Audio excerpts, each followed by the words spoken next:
Hello students. जैसा कि आपको मालूम है कि मेरा नाम मसूद आलम है और मैं एक इंग्लिश टीचर हूँ और टीचर्स ट्रेनर हूँ।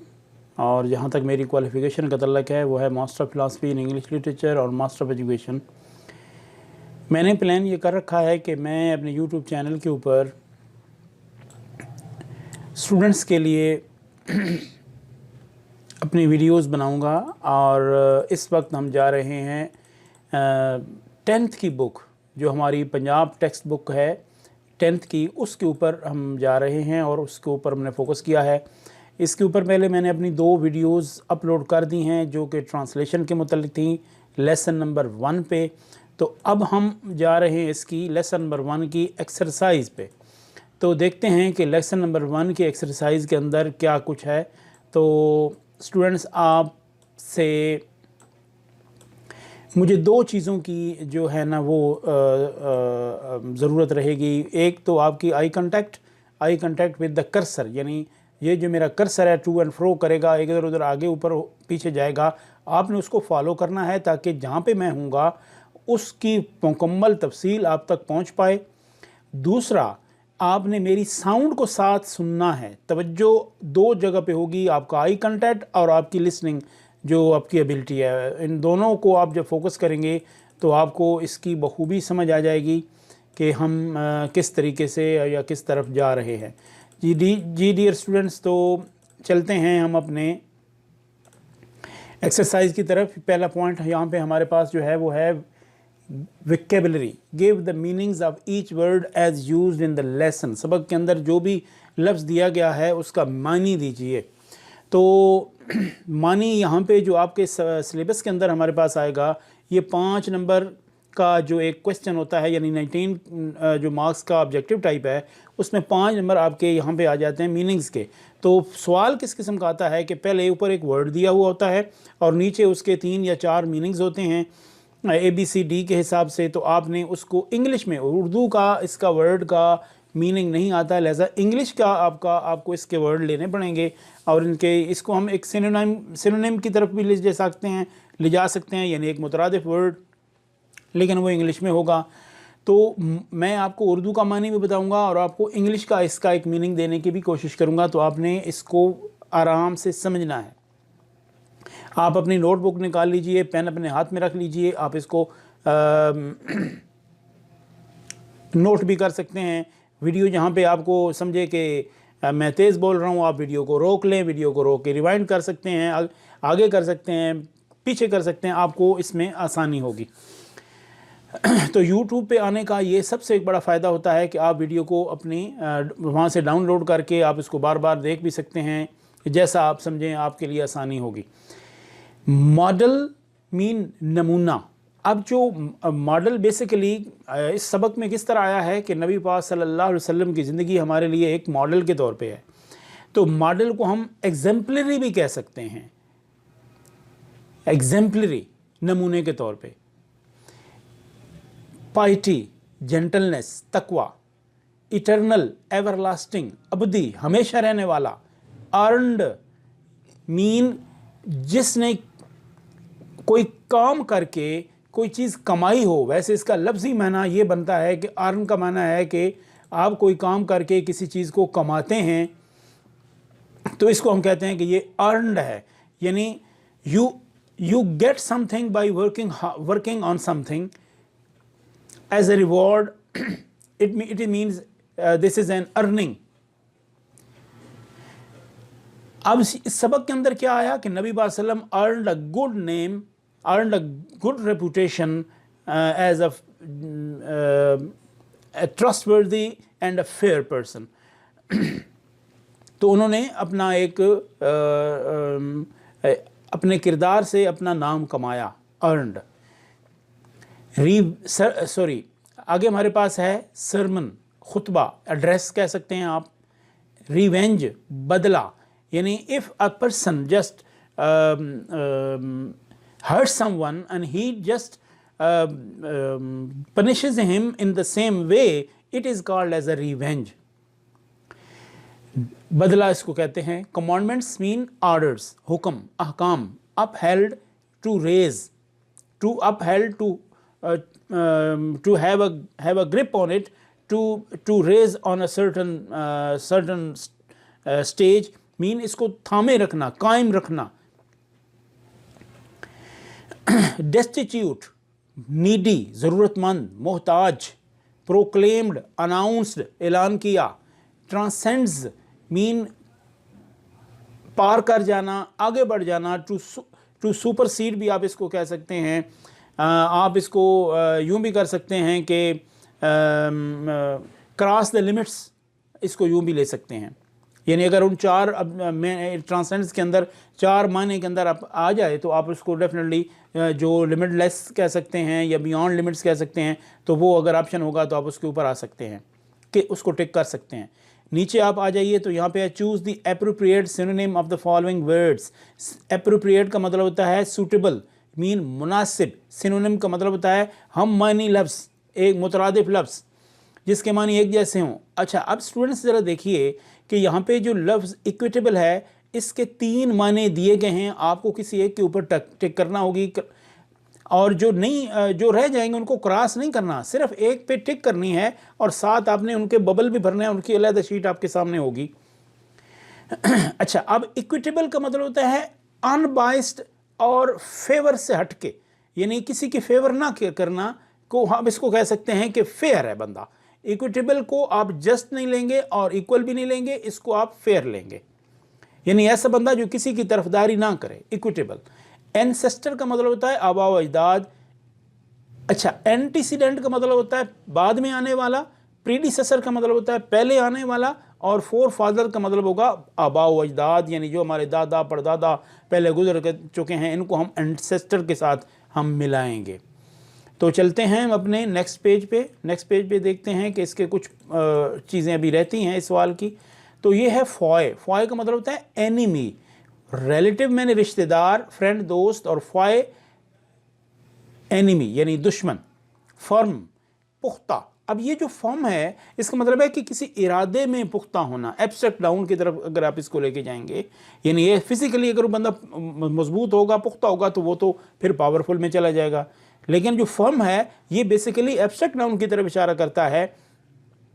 और जो एक्सपेंसिव है उसका मतलब है महंगा. तो हम इस फर्म को परसिस्टेंट की तरफ लेके जाएंगे कि मुस्तकिल मिजाज एक आदमी होता है ना, एक तो उसको हम फर्म कहेंगे, एक ही बात पर अड़े रहने वाला, अड़ियल. फर्म. ग्लोरियस मीन लस्ट्रस नहीं होगा. ग्लोरियस का मतलब है हमारा यहाँ पे स्प्लेंडेड. लस्ट्रस चमकदार, फेबुलस किसी और वर्ड में आता है, और जो इस ग्लोरियस का हम यहाँ पे लेंगे माना स्प्लेंडेड.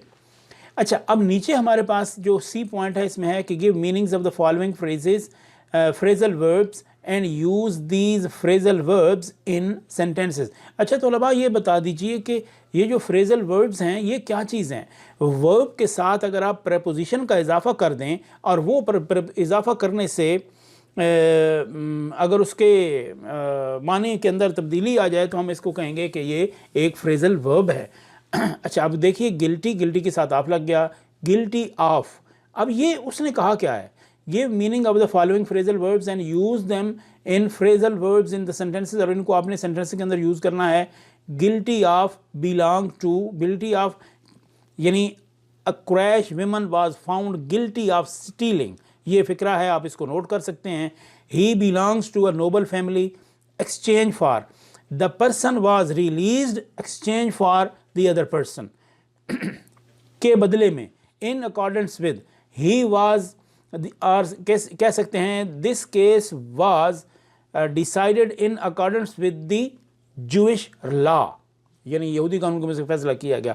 नबी पाक सल्लम के पास जब यहूदी आते थे तो वो उनके कवानीन के मुताबिक उनको फैसला करके देते थे. तो अब हम चलते हैं अपने नेक्स्ट पॉइंट की तरफ कि नेक्स्ट पॉइंट हमारे पास क्या है. हमारा अगला क्वेश्चन है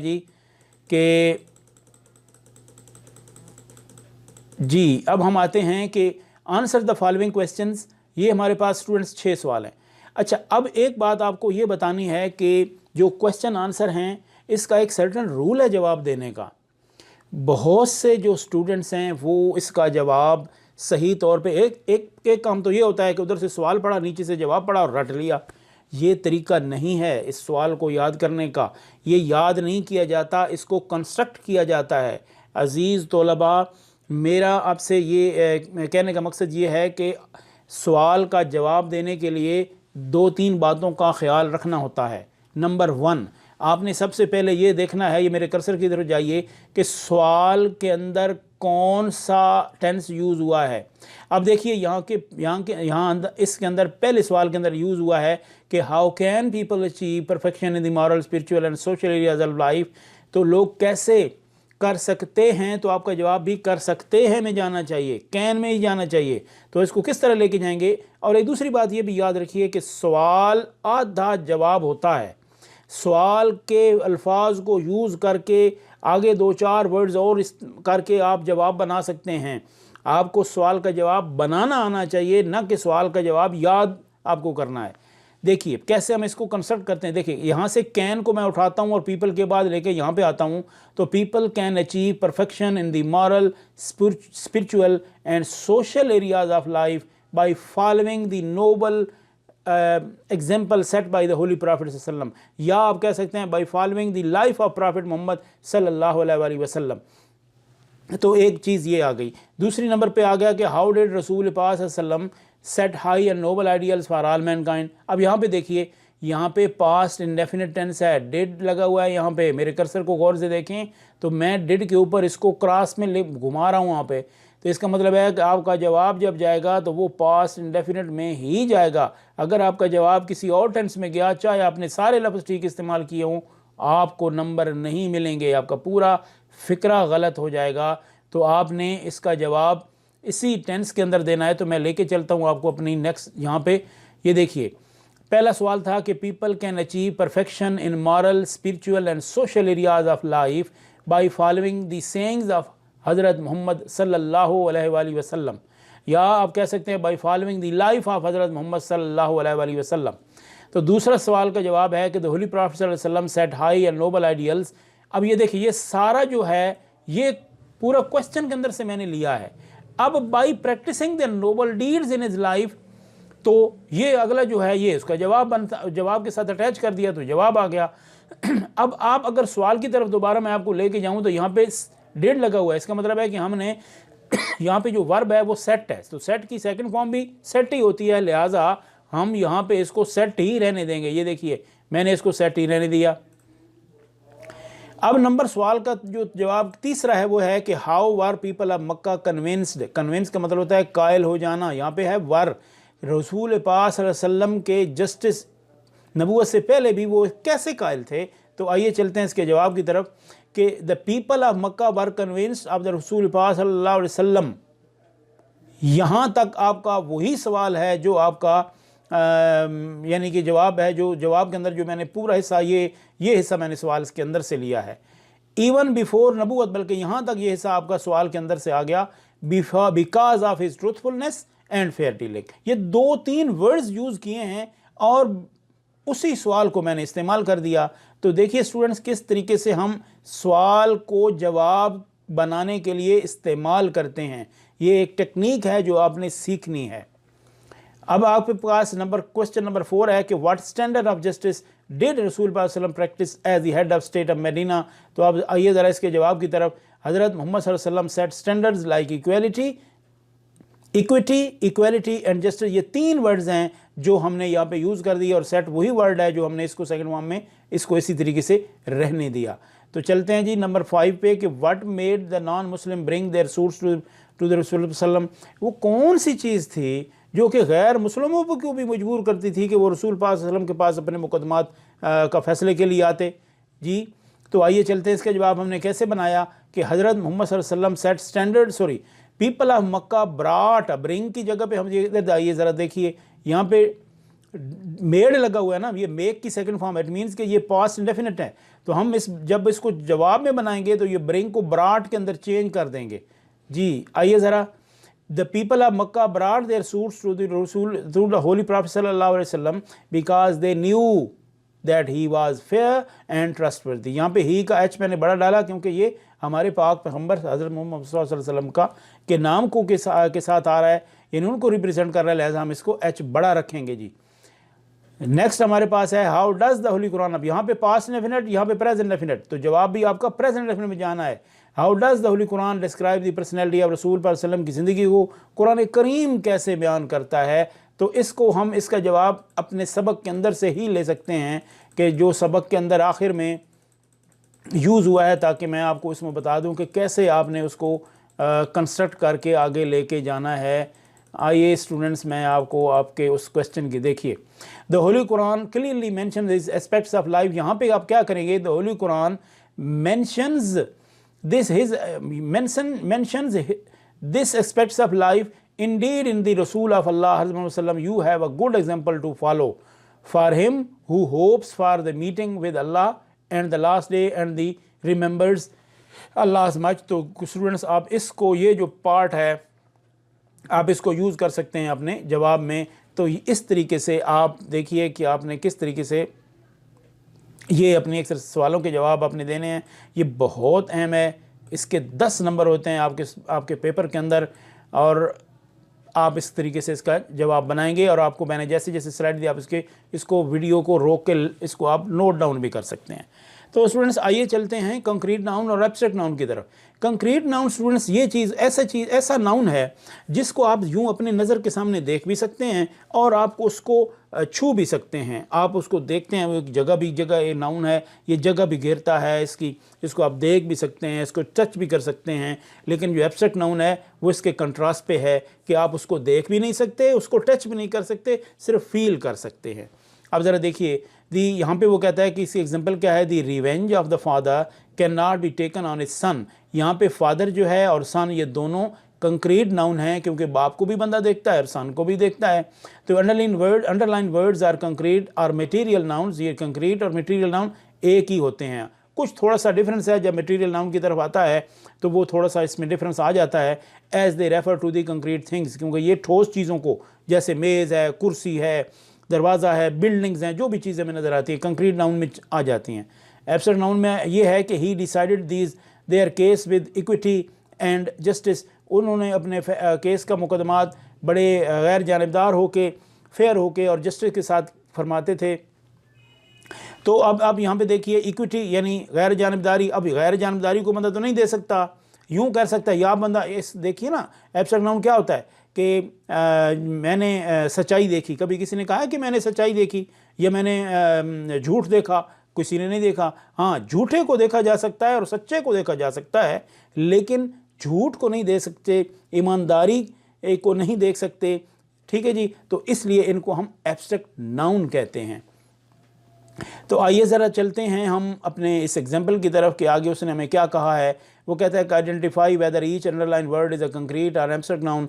शी पुट्स, इसने अंडरलाइन कर दिया, शी पुट्स मच एफर्ट, कोशिश, into her studies as she wants to score. ये दोनों ही जो है ये एब्स्ट्रैक्ट नाउन है, क्योंकि कोशिश फिज़िकल अपनी अपीयरेंस नहीं रखती और स्टडीज़ जो है ये भी एक तालीमी अमल है और ये भी, इसको हम कंक्रीट नाउन नहीं कह सकते। नेक्स्ट पे आते हैं कि नेक्स्ट पे उसमें कौन सी चीज़ें हैं जी। They recommended him for his justice and truthfulness, दोनों एब्स्ट्रैक्ट नाउन है। यहाँ पे बॉल और बास्केट ये दोनों कंक्रीट नाउन है। ट्रेडर ताजर देख सकते हैं, ये ताजर है। अमूमन ताजर हमारे पास आप देख सकते हैं, वो कोई स्मार्ट ताजर तो वैसे मिलता ही नहीं है। ताजर वैसे मोटे ताज़े होते हैं, तो आप बड़ी आसानी से उनको देख सकते हैं। The dishonest trader is losing the trust of his customers. तो यहाँ पे जो ट्रस्ट है, ये भरोसा है, ये एब्स्ट्रैक्ट नाउन है। और ये ट्रेडर जो है ना, ये आपका कंक्रीट नाउन है।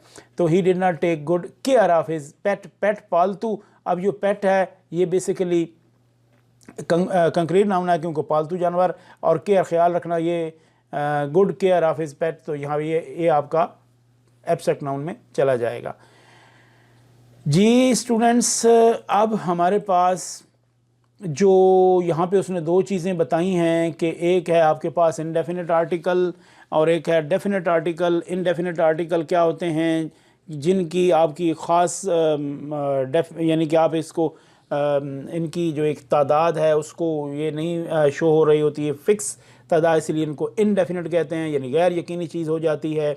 और जो दी है या दा है, इसको बात बोलते हैं, तो इसको हम कहते हैं कि ये जब भी किसी की चीज़ का लगता है तो वो उसको डेफिनेट कर देता है, उसके अंदर कोई शक नहीं रहता। तो आपने इसके अंदर जो है ना वो आर्टिकल का इस्तेमाल करना है, ए, एन और दी, या फिर आपने ये भी देखना है कि वो कौन से आपके पास वर्ड्स हैं, सेंटेंसेस हैं जिनके साथ ये आर्टिकल लगाने की ज़रूरत नहीं है। तो हम इसको आगे देखते हैं कि वो कौन से वर्ड सेंटेंसेस हैं जहाँ पे इनको लगाने की ज़रूरत आर्टिकल। जी स्टूडेंट्स, चलिए चलते हैं हम नंबर 1 पे कि asked me very hard question. He asked me a very hard question. यहाँ पे ए लगा देंगे या आप कह सकते हो सॉरी। अब the question that he asked me was easy. अब वो ख़ास सवाल जो उसने मुझसे पूछा, अब वो क्वेश्चन जो पहले हमने इसको आ लगाया, यहाँ पे आप इसके साथ दी लगाएंगे क्योंकि वो क्वेश्चन अब ख़ास हो गया और वो बड़ा आसान था। Have you seen my scarf, यहाँ पे ए आर्टिकल यहाँ पे लगाने की ज़रूरत नहीं है। Have you seen my scarf जब माई हो गया तो उसके साथ दी लगाने की भी ज़रूरत नहीं है क्योंकि वो मेरा जो होगा तो वो आप वैसे ही प्रोमिनेंट हो गया। Could you please pass me the salt, क्या आप मुझे साल्ट देंगे। Is there a good restaurant around है, is there a good restaurant around है, या कोई एक होटल यहाँ पे कोई है यार। The restaurant that my friend owns is very, यहाँ पे अब्दा लगा देंगे। I have several good friends, यहाँ पे कोई आर्टिकल लगाने की ज़रूरत नहीं। और UAE is a beautiful country, यहाँ पे भी अगर आप आर्टिकल ना लगाएं तो डेफिनेटली UAE कंट्री नेम है। ठीक है जी, तो यहाँ पे आप क्योंकि ये अरब एमिरेट्स यानी मुख्तलिफ रियासतें आ जाती हैं तो आप इसको दा लगा के या इसको प्रोमिनेंट भी कर सकते हैं। The UAE is a beautiful country. I will see you in a week, या ए लगा देंगे। और I am on vacation until Monday, तो यहाँ पे आप जो अपना आर्टिकल यूज़ करेंगे, I am on vacation until Monday, यहाँ पे आप आर्टिकल यूज़ अगर ना भी करें तो आपका ये सिस्टम जो है ये चल सकता है। तो ओके स्टूडेंट्स, अगर उम्मीद है आपको ये वीडियो अच्छी लगी होगी, आप साथ साथ चीज़ों को नोट भी करते जाएं और समझते जाइए। तो खुदा हाफिज़ टिल नेक्स्ट वीडियो।